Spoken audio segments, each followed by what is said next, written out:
Hi, my name is Sophie. I'm a golfer at Mott Community College, and I'm going to show you that swinging a club is easy. Have you ever wanted to be like Tiger Woods? Too bad. He is really, really good at his job. Okay, he has all of the things that make him a great golfer. Great mindset, good caddy, all of this knowledge. But what I can help you do is swing an iron exactly like he does. So first, we are going to talk about the setup. It may seem not that important, but believe me, it's very important. So you're gonna start off with your club. We're gonna talk about irons because you use those the most. You're gonna start off with your iron in the middle of your stance. Okay, so iron in the middle, and then you can see that their feet are the same width as their shoulders. And then also, you're gonna start with your weight 50-50. You don't wanna start with it loaded on the back or loaded too forward because that can create miss hits where you don't hit the ball square, which is basically when you hit it really good and right on point. So, as you can see, they are both starting feet shoulder width apart, weight in the middle, and club in the center. Next, we're gonna talk about the takeaway. This is also really important. There's a lot that goes into the takeaway that really sets you up for a good downswing, and that can make or break your golf shot.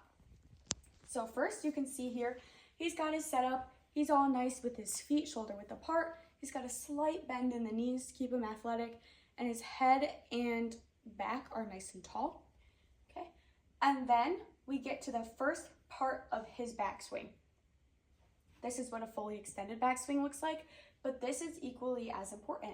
So when he's in this phase of his backswing, his weight has begun to shift to about, instead of 50-50, we're gonna get to about 60-40 right here, where he's got this nice triangle here in his arms, and his weight is gonna shift all the way into this back leg to about a 60-40. So he's got 40% of his weight on his front foot and 60 in the back.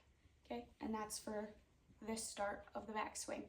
And you can see his hands are parallel with this front arm. So instead of being like this, where they're equal with it, or like this, where they're all wonky, they're right up and down and parallel with this front arm, meaning that it creates a T like this.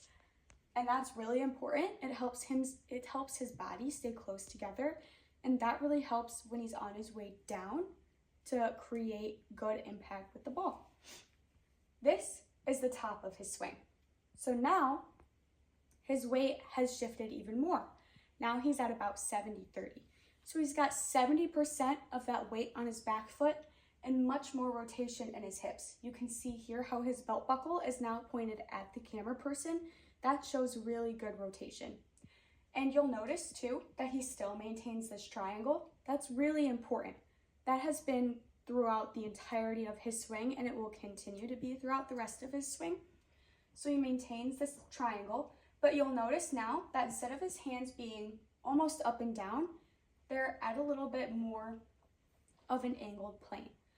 This plane right here, how his hands have shifted from this to almost this, just a little bit, will help him rotate his hands as he shifts his weight forward in the downswing, which we'll talk about in just a minute.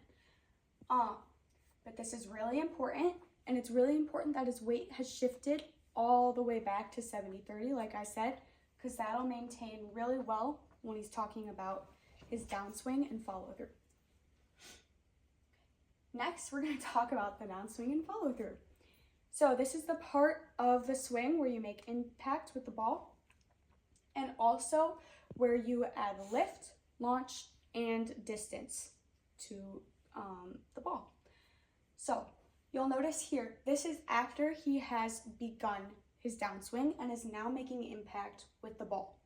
So when you do that, you're all the way up here, and then there's this twitch. There's this muscle twitch in your hips that forces you to continue to rotate forward. So what's happened here is his weight has shifted from 70-30, and now it's gonna come back to 50-50, almost. This is like towards the end of his impact, but it'll come to 50-50, and then it'll go back to 60-40, and then it'll go all the way to like 80-20 when he's over here. But we'll talk about that step by step. So right now, he's at impact for his club, so his weight is at 50-50, and look at how he still maintains that triangle. Like I said, that is so important in how he makes good contact with the ball. You'll notice that his club face down here is square with the ball, which means that he's hitting it like this. So the ball will go straight. Instead of like this going right or like this going left, it'll go nice and straight and it'll lift nice and high. Next, we've got his following through of his swing. So he has made impact with the ball, and this little motion right here is so important because even though he's already made contact with the ball, this is what determines how high, how far, and in which direction the ball will go. If you finish all wonky like this, then it's not really going to go anywhere. If you finish all wonky like this, it's going to go straight right, and nobody wants that. So it's important to maintain your triangle here and then come all the way up and through. And that's what this is. This is your follow through. This helps to make sure that your weight shifts all the way through and gives your swing that power that it needs to put the ball far. Okay, and there he is right there with his follow through. Okay, so in conclusion, we have talked about the setup, the takeaway or the backswing, and we've also talked about the downswing and impact / follow through. So playing like Tiger Woods isn't easy, but swinging a club like him definitely is. Thank you.